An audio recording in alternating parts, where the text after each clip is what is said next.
Welcome, everybody, to our third episode of Thunder Craps. We are your hosts, helping forge through the shitstorm that was WCW Thunder. I am Josh Kaiser, and I am joined today by Kyle Hogan. That's Kyle the Model Hoagland. Thank you. What's going on? And Josh Haddix. Oh, thanks for that. Thanks for that nice. You get your. No, you got to make your own. You got to make your own nickname. Josh, the People's Champ. Is that name taken? Come on. Is that Name taken? It's the wrong federation. First of all, we're gonna start calling you Sick Boy. You can't call yourself People's Champion. That is, of course, designated to the one and only Louis Spicolli. Which makes a great showing in this upcoming episode.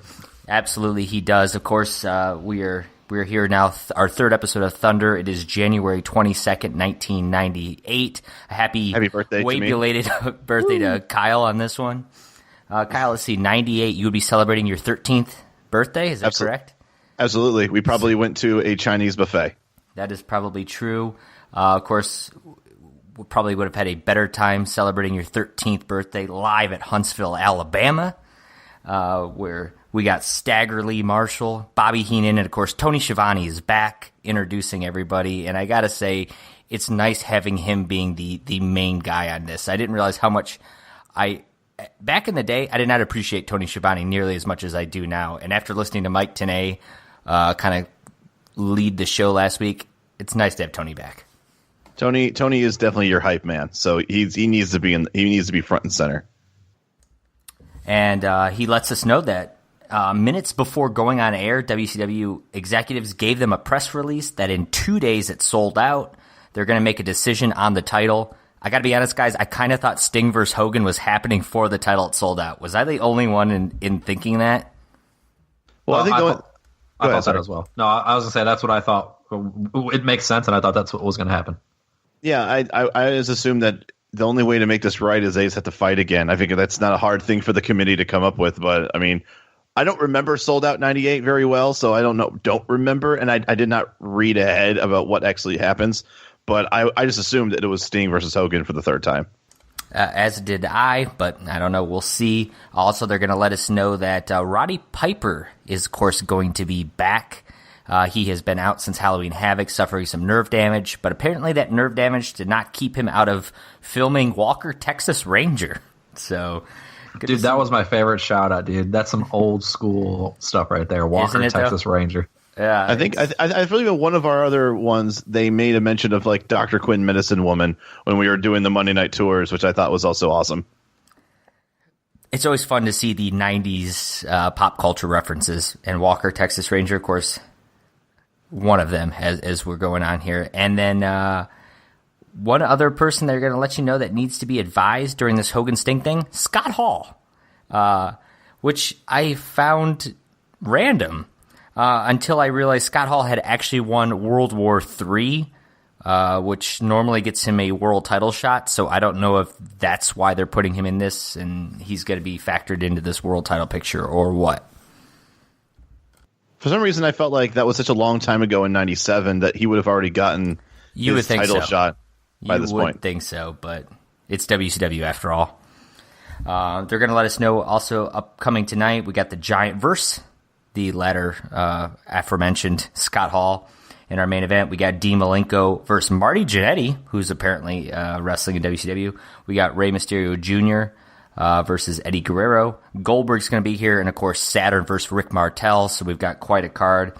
And with all that said, let's open up with our opening bout. We've got Conan representing the NWO with Vincent going up against Scott Steiner, of course, with Ted DiBiase. Scott wrestling in singles action. So, guys, as we've kind of been seeing in the past couple weeks of Thunder, Scott was sort of they're pushing this Scott-Rick Steiner rift a little bit where he's kind of doing his own thing. And here he is wrestling in singles competition, which the commentary team is going to stress a lot. And this is where the signs of the night already start. The first one says, Hall, you're going down. You know where. So I don't know if that's a personal vendetta from the fan or what. Or if it did seem like a Sting threat. It really did. The second sign of the night might be the sign of the show so far. And then, of course, that's Mike Tenay is the leader of the gay luchador sex, which I don't think that sign would make it on TV these days, but it made me chuckle a little bit.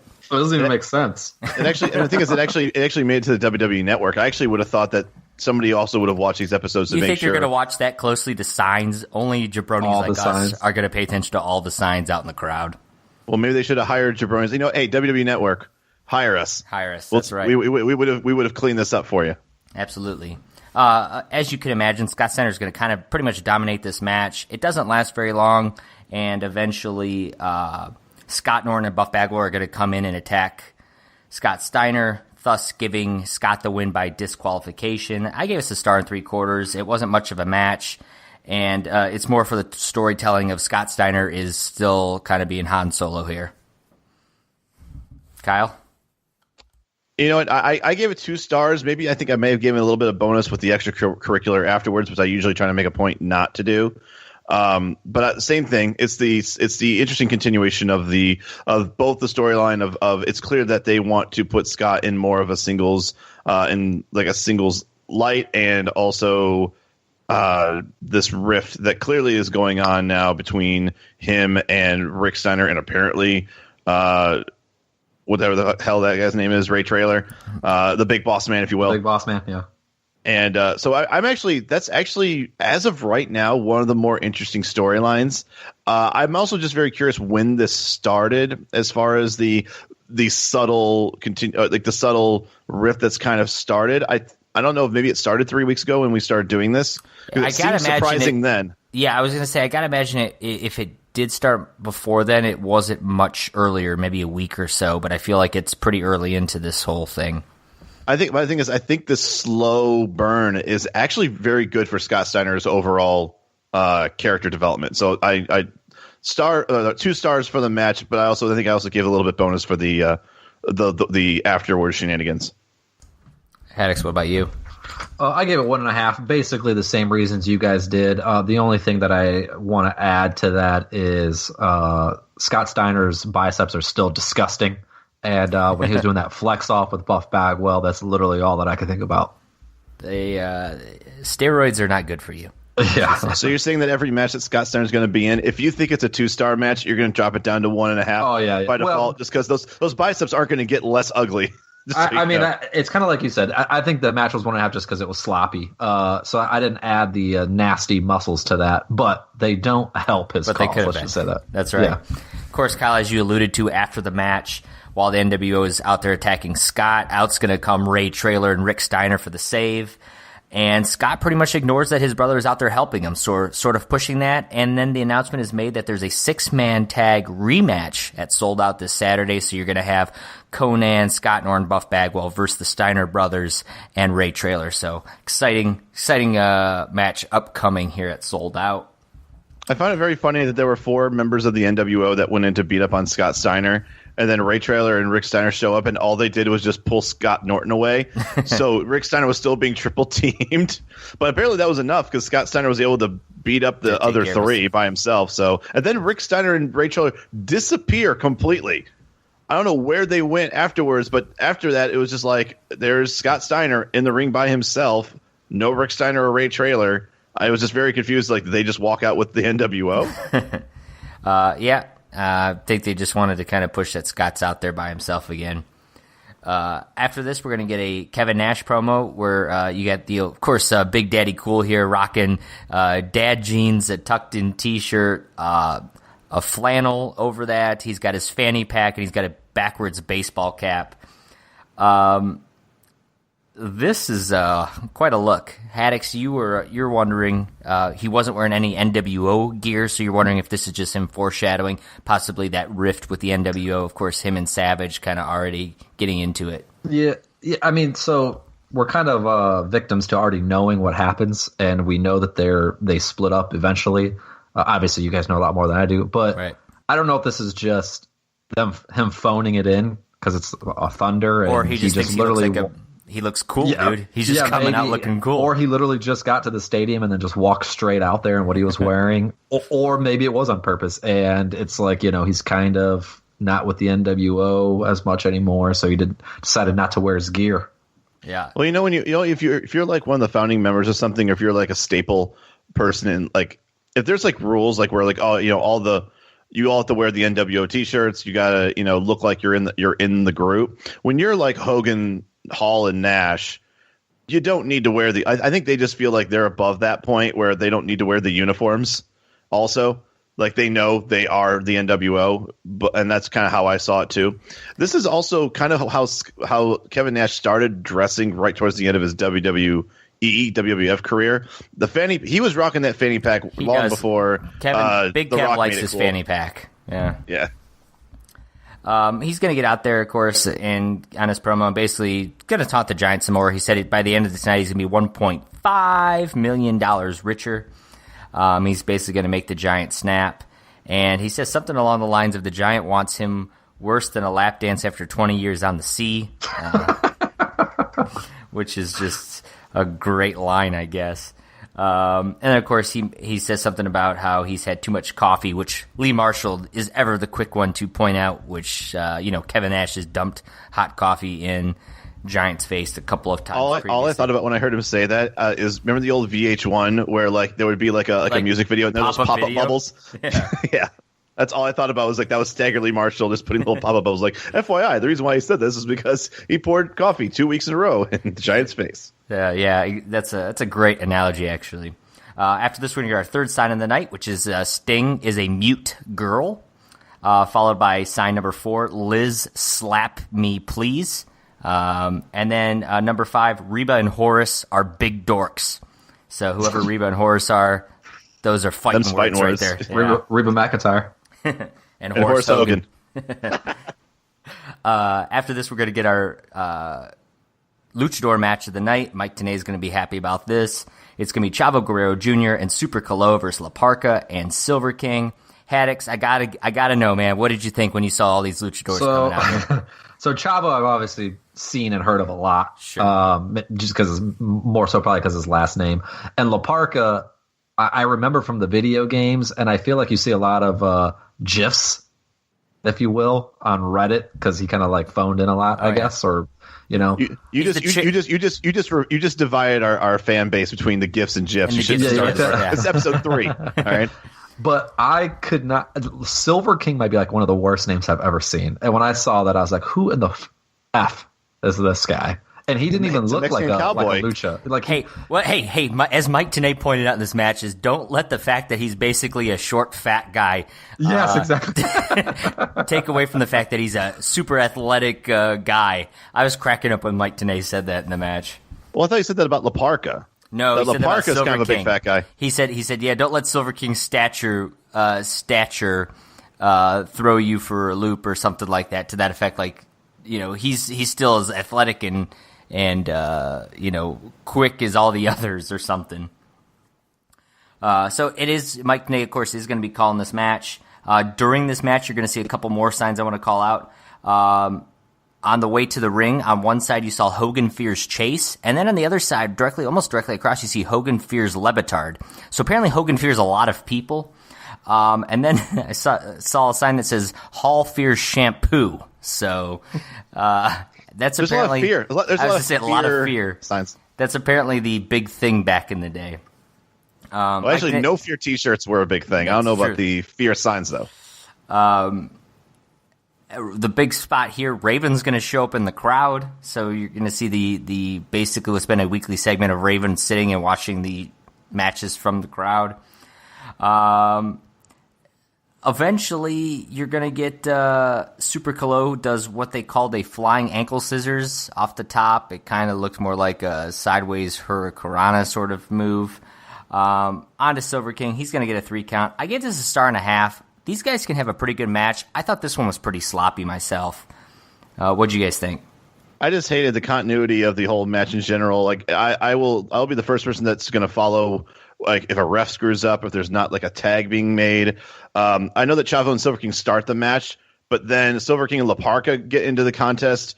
Super Calo and La Parka get in the match without any tag whatsoever. They decided they're just going to switch places. So no legal tag. Technically, Chavo and Silver King were like still the legal people.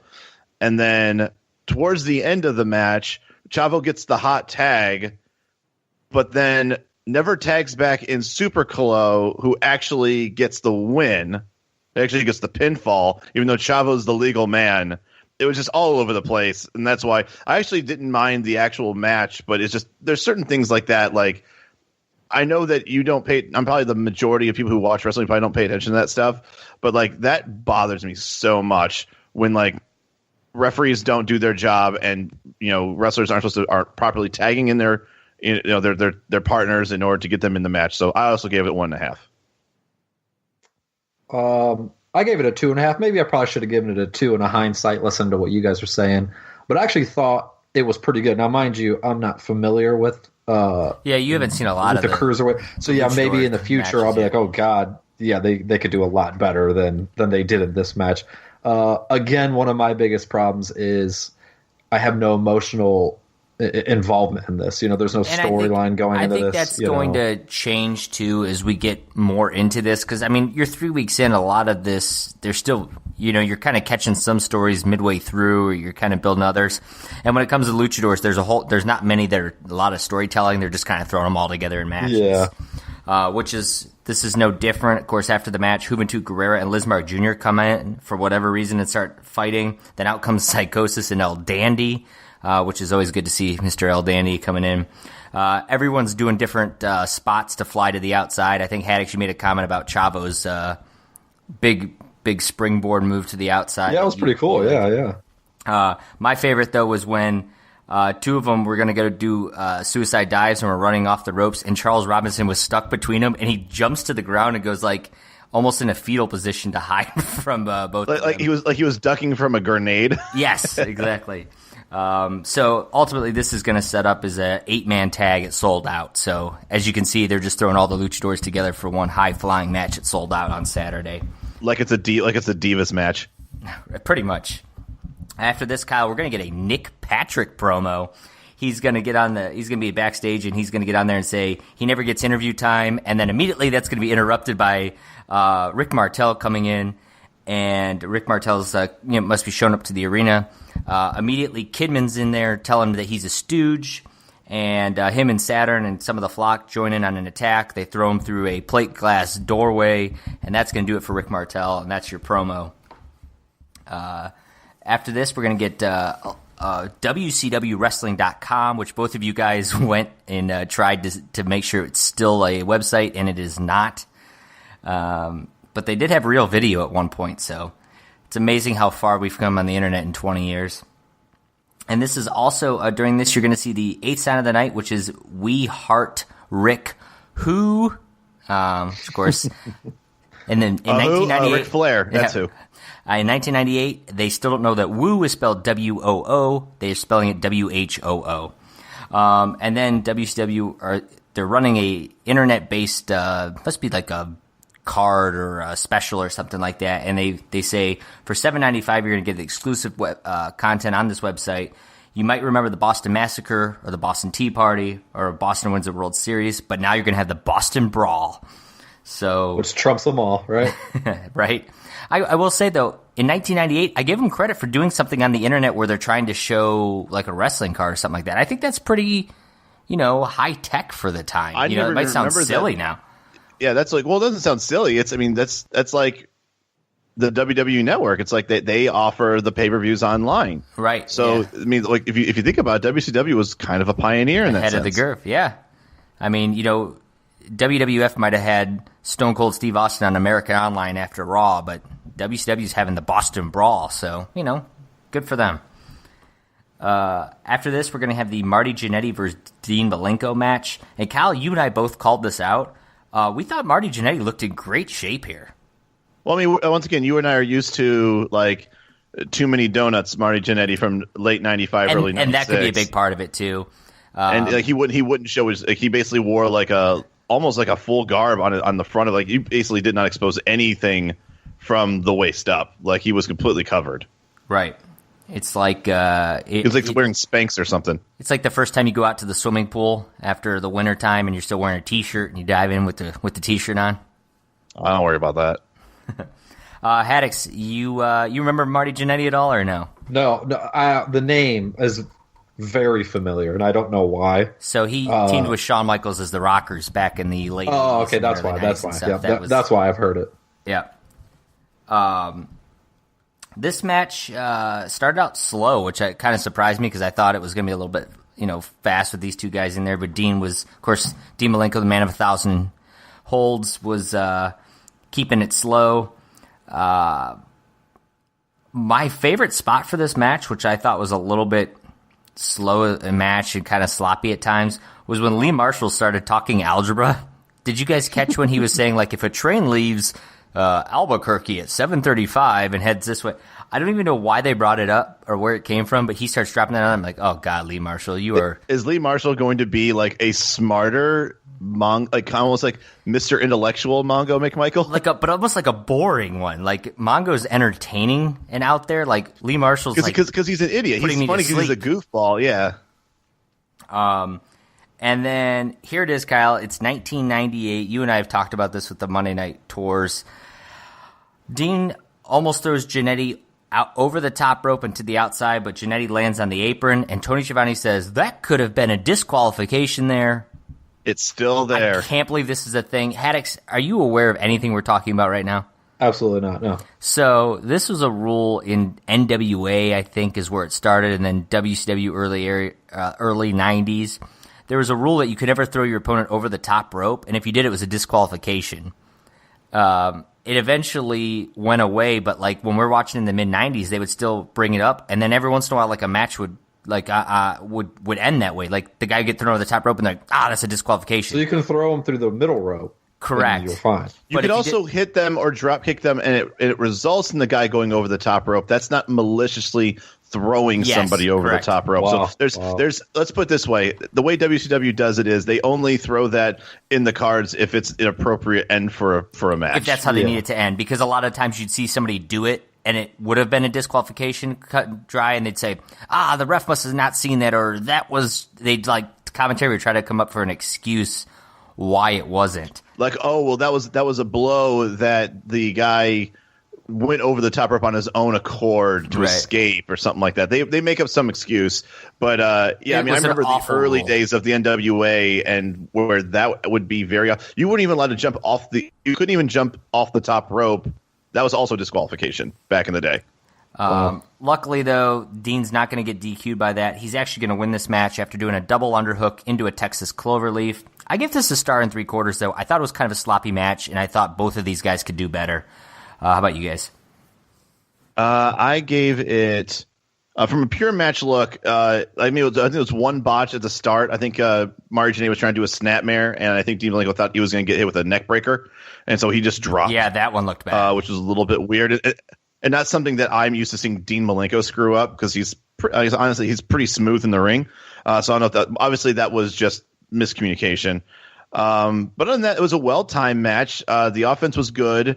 It was hard for the crowd to follow along, though, because the pace never really seemed to ramp up. Like, anytime where it looked like one guy would start taking advantage and really start bringing the hurt, it just felt like it slowed down or the momentum would change again. This is like kind of what you see when you see two kind of, I would say, faces. I think Dean Malenko and Mario Jannetty, I think overall I don't think anyone's booing either of those guys. And so because of that, I feel like nobody was like a face in peril. So both of them were just kind of taking turns with spots during the match. And both these guys, they can pull off a good match, but nobody really took it to the next gear. So I would have given this a higher rating because I thought the match was actually very good. I gave it 2.5 stars, pretty much just based on the technical mat wrestling by itself. I gave it 3 stars, and kind of harping a little bit on what Hoagie said, I thought it was actually a pretty good match. More so, I think it's the first match, and this is the 3rd episode now, where it was actually like a full, legit match, one-on-one. No one came and interrupted. They started off, I felt they started off a little bit slower with some holds and things like that, and then kind of went into some bigger moves. So I actually enjoyed it. For having no story or no emotional attachment to who won, I actually thought it was a pretty good match, so I gave it 3 stars. Well, Dean Malenko is the master of no emotional attachment, so it's the right match point to believe that. Yeah. After this, we're going to get our WCW Saturday Night promo, which I found really funny because Sold Out is also on Saturday. And they're talking about Rey Mysterio is going to be on there defending his Cruiserweight Championship against Juventud Guerrero. Again, he's defending his title against Jericho on Saturday. And at some point, they call it a pregame while they're doing this. I just thought this is silly. Obviously, it's a pre-taped show because they're actually showing you scenes from the card, so it's already been taped. Wrath and Mortis are going to be there wrestling against Glacier and the Cat. That's almost a full Mortal Kombat matchup right there.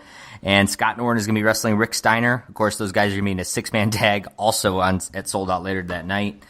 Just weird that it's doing that. But after this, we're going to get Kendall Windham versus Bill Goldberg.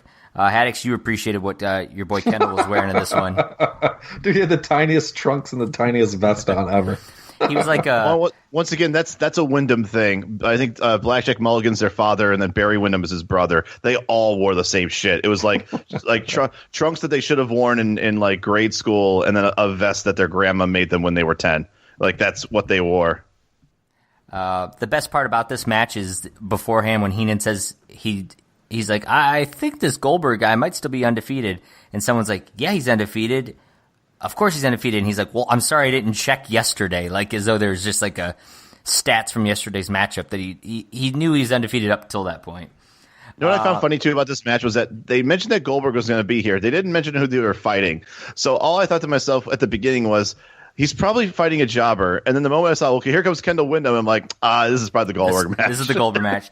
I will say Goldberg used some takedowns and UFC holds, which I think, Haddix, you were a little surprised by. Dude, my knowledge of Goldberg is like slams and spears. Right. So I actually didn't even know he had that in his arsenal.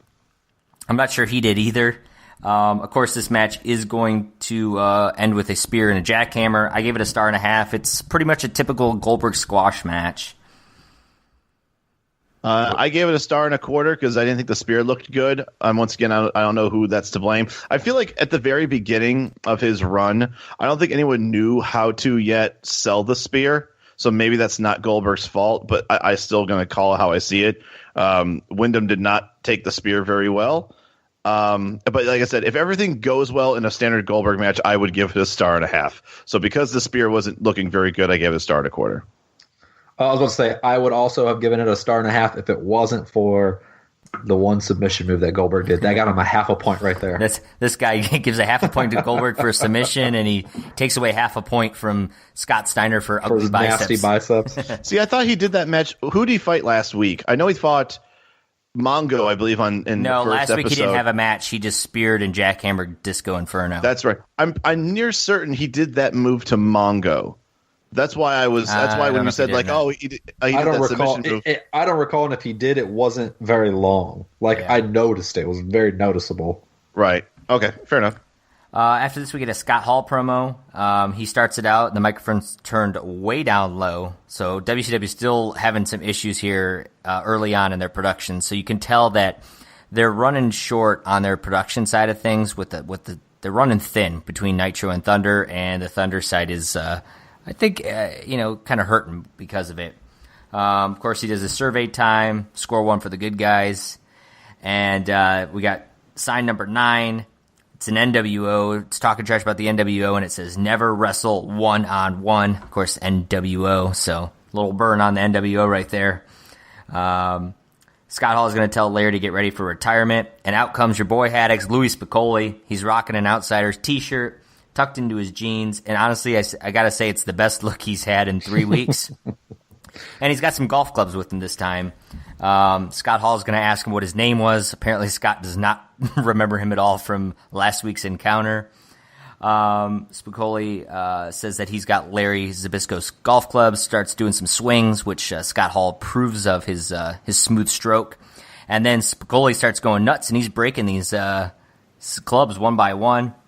Until, of course, Larry Zbyszko comes out to pyros, which is just a weird way to come out when you're just no music, just like a puff of purple lights and smoke, and out comes Larry Zbyszko. He calls him Abbott and Costello, calls Louis Spicolli fat, which I thought was uncalled for. Come on, Larry. Kind of bullying. You're better than that, Larry. And I mean, what would you say if somebody was breaking your clearly really expensive looking golf clubs? Those. those clubs look. If I'm a face, I wouldn't call him a fat guy. Come on, that's mean. A lot of wrestling fans are fat, and Larry Zbyszko is just. Well, he was talking shit. He was talking shit to Scott Hall about how he was eating his boogers back when he was selling out in Japan. So Larry Zbyszko is kind of mean. Larry Zbyszko is a 10-year-old child with his. He was the original gigs. Stone Cold, dude. He was the asshole face, the anti-hero. Of course, Spigoli is going to be fed up. He's going to attack Larry. Larry's going to move kind of course, Larry remains strong after clearing the ring of Scott and Spicoli. And then there's some more audio problems. Larry's going to tell Scott that he's not walking out alone this Saturday at Sold Out, so that leaves who is his mystery partner or friend or associate, whatever the case may be. You'll have to tune in to find out at Sold Out. Would it bum you if we find out that this becomes a tag match with Scott Hall and Louis Spicoli versus Larry Zbyszko and a mystery guy? That's all I can hope for, really. I was going to say, if that means Louis Spicoli's wrestling at Sold Out, I'm all for it. I'm assuming he's headlining. Exactly. That's right. After this, we're going to get Eddie Guerrero versus Rey Mysterio Jr., and we're going to get our 10th sign of the night, and it's I'm not wearing any pants with an arrow pointing down. So in case you were confused which way the pants were located, it's down. This match was okay. I gotta say, it was kind of a almost scary spot where Eddie Guerrero got flipped over the top rope, and he caught his leg between the apron and the ring. Luckily, he caught himself okay with it, because that could have turned ugly. Eddie's going to focus a lot on the knee brace that Rey Mysterio's wearing, kind of doing the heel tactics. Haddock, you even kind of pointed out he grabs Rey by the mask at one point, kind of pulls him around. Yeah, I thought that was good. Yeah, I thought that was good, good awareness or whatever. That's right. Especially for the guy that they call El Dummy on the streets, which I think Heenan called out. Jericho. Well, it surely wasn't Staggerly Marshall. Right. Jericho is going to come in for the DQ finish. Of course, he's got the upcoming match with Mysterio. I gave this 2 stars. It was an okay match. I know these guys can do a hell of a lot better, but I also know that they just, actually they did a hell of a lot. Halloween Havoc 97 is one of the greatest matches you'll ever see, and it's Eddie versus Rey. But they don't have enough time here, and of course you get the DQ finish. But solid storytelling, and they did what they could with it. I actually really hated this match. I think towards the very beginning, Eddie gets his leg stuck in the ring apron for a couple of seconds. That was like a good 10 seconds of just awkward part of the match. And then I just felt like the match never really got off. Just kind of like it never took off at all until when Jericho showed up and DQ'd it. And I think I was just mad because obviously we know how good Rey and Eddie are, and having that match in '97, I was really looking forward to at least somewhat of a worthwhile match. If the DQ happens, the DQ happens, but it just never really seemed to really kick off. And so, yeah, I gave it a 1.25 stars, actually, because I was pretty upset that this match had to end so early. And the other thing I wanted to mention, too, is that, my God, they really are working the Cruiserweight champion to death in WCW. They're defending that title 3 times a week. Hardest working title in the company, man. Yeah, tell me about it. I give the match 2.5 stars. I agree with Kaiser. I thought it was a pretty solid match, and maybe it's because I know that they're both good wrestlers. That I was okay with the DQ finish, and then you especially with the pay-per-view right around the corner, you can come in with a lot better match at that point. Because there does seem to be literally an interference in every match on the card these days. But I actually thought it was pretty good. I enjoyed it, so I gave it 2.5. After the match, Eddie's a little upset because apparently his title shot was ruined, which makes no sense to me because Eddie just lost a match to Jericho for the number 1 contendership at Sold Out, and all of a sudden the following week he gets a shot before Jericho. Yeah, I thought that's another reason why I rate it so low, because it's from a story perspective that makes no goddamn sense. Right. Eddie, of course, is mad, but him and Jericho are going to team up and beat up Rey, and then they're going to kind of push each other. And then out comes Chris Benoit to help save his buddy Rey, and then Dean Malenko is going to come out and help carry Rey to the back. And follow up with this, we're going to get our Chris Jericho versus Chris Benoit match of the night. But we're going to cut to commercial, and Tony Schiavone is going to say the tape machines are rolling. which Heenan says, "Who is running him?" Which just made me laugh. But Jericho is in full heel status in this match. Just everything, the way he taunts Benoit, he's kind of like pushing him around with his foot at one point, like kind of kick taunting him. He does his lion salt at one point and like looks at the crowd and hoping for applause, and he's like, "Come on, that was a beautiful move." So just a lot of heel tactics from Jericho, which I thought was great. He is going to tap to the crossface almost instantly when it's put on, which I thought was from a storytelling standpoint was great, because it's like he knows he's got this title match Saturday. He doesn't want to get hurt, so he's just going to tap. This match is meaningless, basically. I gave it 2.25 stars. I thought it was an all right match. I was more impressed with the heel storytelling from Jericho in this one. Yeah, I'll echo that. I gave it 2.5. I love this version of Jericho where he totally works like a heel, but then he like looks to the crowd and is totally confused why everyone boos him. Like I said, I gave when he hit the lion salt, and then instead of pinning, he just yells at the crowd for like, "Come on, guys, that was an awesome move. Like, why would you boo me?" I also agree that the finish was perfect. Him just kind of slithering out of the crippler crossface before he even gets it locked in, just says, "Screw it." Such a chicken shit move. Yeah, exactly. It's great. And once again, if you have Benoit in a match, like, it's going to be fast paced. There's hardly any time that anyone takes a breath to kind of collect themselves. And I've always enjoyed that about Chris Benoit matches. I mean, obviously we look forward now and say maybe we wish that maybe Chris Benoit took it a little bit easier during his matches in his career as a wrestler. But 2.5 stars. I'll go ahead and echo what you guys. Sorry, but no, I really can't add much to what you guys said, because I gave it 3 stars. But I basically kind of agree with what both of you said. Jericho is amazing. Benoit's a really good wrestler, and looking forward to these two wrestling more in the future. One other thing I want to point out about this match is Raven and Benoit. Of course, Raven's going to attack Benoit as we head to commercial, but Raven and Benoit have a match on Saturday, so Raven is shown in the crowd at one point. Of course, apparently the flock is banned from the crowd. But Raven allegedly bought a ticket, which is why he was able to sit there. But they show zoomed in on Raven. I don't know if it was just me, guys, but this dude, like, he was fucked up on something. No, I think he was, dude. He was like glazed over. And I feel like a lot of times you could see the fans around him, and they were like looking at him too, like almost like, dude, what is this guy doing over here? Like, it was very weird. Yeah, it was strange, but.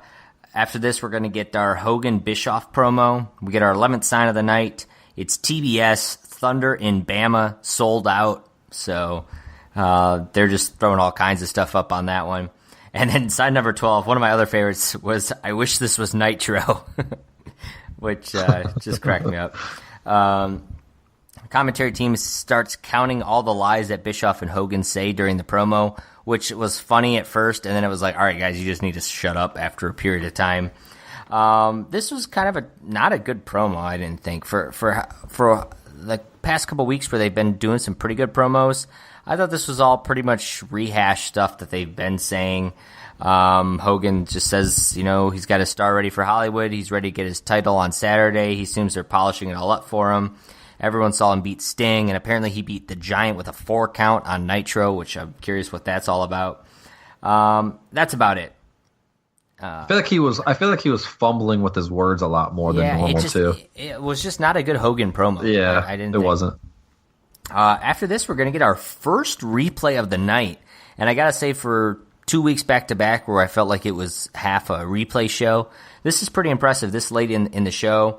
And it's actually not even live video footage. It's still shots from Nitro of Saturn versus Booker T, which was for the television championship.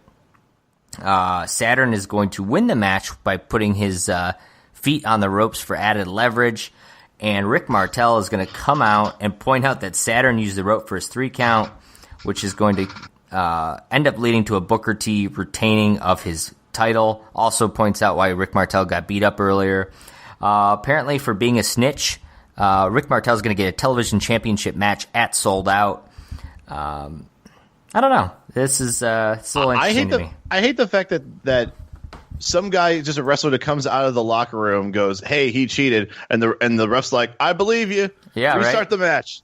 Like if that was anybody else, like if that was like, let's say Stevie Ray was at ringside and saw that he cheated, but Saturn won the match, he wouldn't have been like, "Well, I can't believe you because you're on his side." But because Rick Martel clearly doesn't have a horse in the race. Yeah, Rick Martel. It's not like he's a referee. He's not from the executive committee. No, he's just another wrestler. Like, it just made no sense that he could just come out and do that. I don't think he has the power or authority to ask a ref to reverse his decision and restart the match. But he did.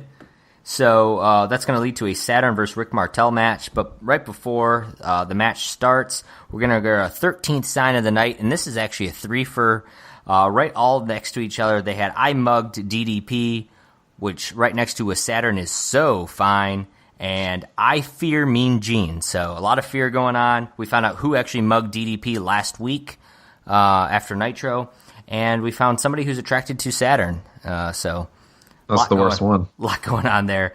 And then we're going to get our second replay of the night. So all of a sudden we're becoming a replay show, but this is actually just from earlier in the night when Rick Martel was attacked for being a stooge by Kidman and Saturn and all them. Of course, they remind you he was thrown through that plate glass doorway, and he comes out sprinting to the ring. He looks fine and not at all like he was just attacked brutally through a glass door, an hour prior. Tony Schiavone is going to say on commentary, though, that he has got lacerations above his right eye. So I was trying to look at it, and I couldn't tell, and I'm like, okay, well, maybe that's what they're saying. Maybe he has something. I'm not sure. Look, if the Giant could be tossed off the top of a building and come back and beat Hogan for the title, I'm pretty sure Rick Martel can deal with this. Hey, that's the son of Andre, though. This is a whole different story here. Of course, Lodi and Kidman are going to come out from the flock. Martel is going to get distracted while he takes care of them. Apparently, not being allowed at ringside doesn't mean the flock can still come out and interfere in this match, which I'm not sure how that all happens. And they came from the back, yeah, right, exactly. It wasn't so it's not like they came from the crowd. They came from the back of the thing. Yeah. Rick Martel is going to get Saturn to tap out to the Quebec Crab, and as soon as the match is over, Kidman's going to do a splash from the top, but Martel's going to move, and Saturn's going to get smashed instead. And you're going to get a close up of the celebrating Rick Martel, and there doesn't look like there's a scratch on his face. This was a star and 3/4 for me. I didn't think I thought the match was okay, but the storytelling standpoint made no sense to me. His eye was fine, his face was fine, no cuts, no bruises. The flock were able to be there. It just didn't make any sense to me. Yeah, I gave it a star and 3/4. I really had no interest. The only thing I was really hoping was that Rick won, and I only say that because it really would stink that the guy who is going into a television title match for a pay-per-view is then going to job on, lose in what I would consider kind of a grudge match, but it's ultimately a non-consequential match with Saturn. And so I was glad that Rick Martel came out with the victory. So for that, I gave it a star and 3/4, but other than that, I really couldn't really give a shit about this match. I gave it 2.5 stars, and maybe it's because I thought this was going to be a horrible match going in. Because Martel really hasn't impressed me the past couple. Didn't you say that the last time you thought that? I think it was Martel versus Spicoli, and you thought it was going to be an absolute garbage match. That's because Spicoli, dude. Spicoli carries we're all Spicoli marks at this point. I mean, it's 5 stars if Spicoli's in it. So that guy has had, I think, almost as much time on TV on Thunder as Hogan. He's getting it all in because he's only got about 4 weeks left before he actually died. Don't disappoint me. After this, we're going to get the commentary team who start discussing Sold Out. Of course, they're reminding people what the announcement was earlier in the night, that Sting and Hogan are advised to be there as the executive committee are going to make an announcement. Scott Hall's also supposed to be there. Also, they start talking about Piper and how they haven't seen him in a while, and he's going to be there. And I don't know if you guys noticed or not, they literally just faded to commercial while they're all talking. Like, they were just all rambling on, and somebody was just like, just cut them. Just go to commercial, And this is going to lead to our main event of the night, Scott Hall versus the Giant. And the match actually started out okay. Scott Hall, I'll give him all the credit. He actually, went right after the Giant, was really trying to put it to him. Of course, the Giant just shown he's just unstoppable, and basically Scott couldn't do anything, and he was getting overpowered, dominated. As you can all imagine, Kevin Nash and Hogan are going to come out. Nash is going to take some cheap shots at the Giant with those famous old dick knuckles. And Hogan and Hall are going to try to double team the Giant. And then it's just going to get even crazier from here because out comes Randy Savage. He's going to get to the top rope. Luger's going to run out and push Savage off the top rope. Hogan and Scott Hall are going to get a double headbutt from the Giant. Luger's going to pull Savage out of the ring and apply a torture rack that I think went on for 4.5 minutes on the outside. Hall's going to then get a choke slam. Nash is going to come in and attack Giant, and now, finally, the bell rings. Much like last week where Total Chaos broke out for a while, they finally ring the bell. Disqualification. I gave this a 1.5 stars. It's been the typical Thunder recipe of the main event turns into a clusterfuck, DQ, chaos. Wasn't very happy with it. I gave it a 1.5 stars, and almost all of it is attributed to how hilarious Hall is at being a wonderful worker. He made the Giant look amazing. He really didn't get a chance to really do as big of a wrestling, star that Scott Hall is. You think that he would at least maybe wrestle, but instead he just basically put the Giant over completely. Especially considering that the Giant's not going for a title, he's taking on Kevin Nash, and he's really going for $1.5 million. Kyle, I don't know if you can put a price tag on that. Well, I mean, when you're the world champion, I mean, all the endorsement deals and all that, you think that would catch up to 1.5 million. But still, like, you would think that if you actually I always look at it from if Nash were to take on Hall, I feel like that would be like a decent match. I don't think I think they would put on a good match, and I think I think Nash would ultimately win. But in this case, it makes the Giant look like there's no way in hell that he would lose to Nash at this point. And the other thing I couldn't stand was, like you had mentioned before, Hogan comes in to interfere in the match, and that apparently is totally cool with the ref. He didn't call for a bell yet. And then Giant then chokeslams Hall. The ref counts a 3 count. Nash is totally late to the party to stop the pin. He does hit the Giant during the pin, though, and even though the ref literally hit the mat 3 times for a pin, he still throws the match out as a DQ. It's just a total clusterfuck. What the actual fuck was this match for? 1.5. I gave it 2. The match, like you guys both said, really wasn't even a match. I think the only reason I gave it 2 is it did, progress a couple storylines. The whole Nash taunting Savage.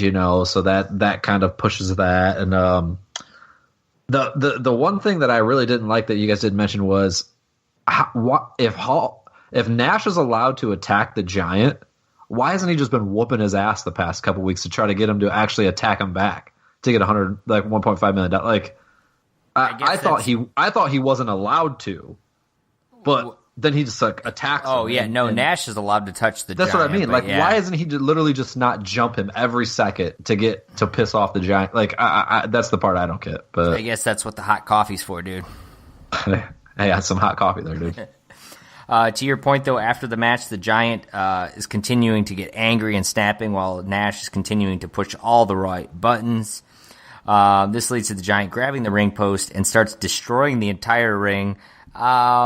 This was kind of a cool little gimmick here where they had the whole ring sort of start to fall apart as the Giant's shaking it. Just looked like a monster. It's tearing apart the ring. As awesome visual that is on its own, having Scott Hall in the middle of the ring flailing around like he is out on the sea or in the middle of a magnitude 10 earthquake really wrapped a bow on the entire thing for me.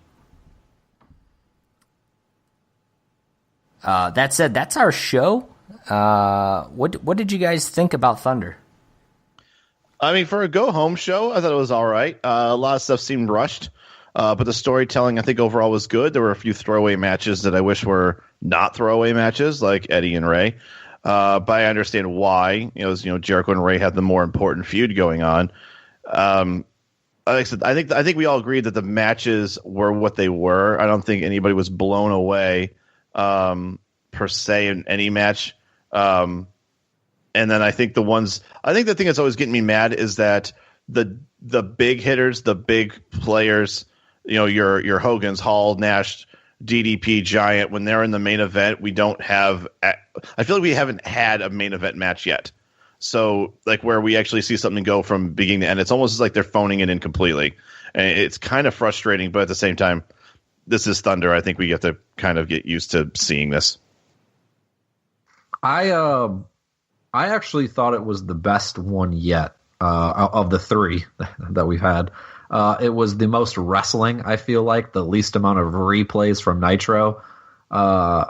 So while it wasn't perfect, and there were a lot of things that, like Hoagie said, I wish some of the matches were better, but I actually thought that as of the third episode, it's gotten better each time. Now, I'm sure that will change soon, but I actually enjoyed it. Yeah, I thought it was an all right show. It was nice to not see so many replays this week. I thought them, from a storytelling standpoint, I thought they did really well. Pushing a lot of these, it's the final push between Sold Out. I mean, of course, there's WCW Saturday Night where they can really get their last little bit in on that pre-tape show before Sold Out. But but I thought they really pushed a lot of storylines going into it. Of course, I think the wrestling kind of suffered as a result of it, but overall, I thought it was a solid show. And before we wrap things up, guys, since Sold Out is this quote unquote Saturday, I got to ask, what is the match you're most anticipating on Saturday's card, or maybe the moment you're most looking forward to? Are you saying WCW Saturday Night, or are you talking about Sold Out? It's Sold Out, not Saturday Night. Okay. So when you said Saturday Night, I just want to make sure we're being clear on this. I'll say, because clearly it's Glacier, but as far as the actual Sold Out pay-per-view, I am very curious to see what they are actually going to do with the world title, because I really don't know.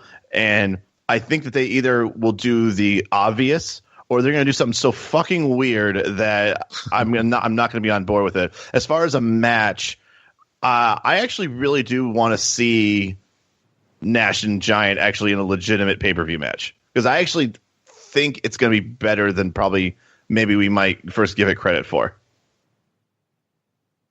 I would kind of have to agree with Hoagie. I'm curious to see how. I know this is Thunder and it's kind of like the D show or whatever, but I'm curious to see what actually happens when these superstars wrestle. So I am curious to see the Nash, the Nash Giant fight. What happens with Hogan and all that kind of stuff. But I think the most of all, I'm really hoping my boy Spicoli, gets in there and roughs some dudes up. Yeah. I'm interested to see what's going to happen with the world title as well. Obviously, I thought it was going to be decided at Sold Out, but I don't know if that's the case now. But for me, it's got to be the one match that they didn't discuss at all on this Thunder, which surprised me a little bit, and that's Bret Hart versus Ric Flair. I think that has the potential to be the match of the night for sure. You definitely just reminded me that match existed. Yeah, wow. I mean, they didn't talk about it on Thunder. I mean, they did last week, and I'm sure on Nitro they did, but I'm surprised that they didn't push it at all this week on Thunder. But I do think that could be a great match at Sold Out. All that said, we'll have to find out next week on the Thundercrap podcast how Sold Out went, what happened on Nitro, what is the world title situation, who is the best there is, best there was, and what exactly is the future for Louis Spicoli, at least the upcoming future for him. For the next 4 weeks.